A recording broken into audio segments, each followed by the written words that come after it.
This is News Trail, your daily dose. It's Friday, 22nd July 2022. Welcome to News Trail. I am Adetola Kayode.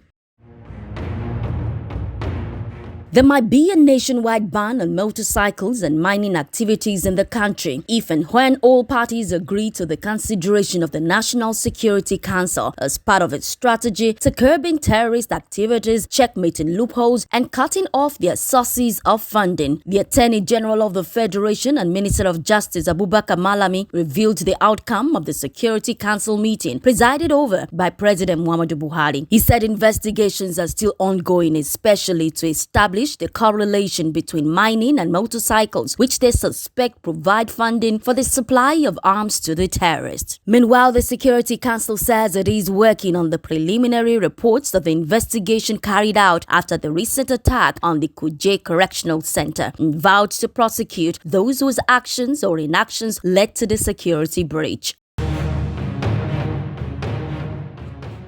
The Joint Admissions and Matriculations Board (JAM) and heads of tertiary institutions in the country have fixed the minimum cutoff mark for admissions in the 2022-2023 academic session. At the 2022 policy meeting on admissions presided over by the Minister of Education in Abuja, the minimum cutoff marks for universities is pegged at 140, while polytechnics and colleges of education have 100 as minimum. JAM Registrar Professor Ishaq Oloyede announced this following votes by Vice Chancellors of universities, rectors of polytechnics, and provosts of colleges of education, saying every institution has the right to fix its own cutoff mark up to 220, but none will be allowed to go below the agreed minimum cutoff marks. The meeting also advocated the need for a review of admission criteria to give 10% discretional power of admission to heads of tertiary institutions.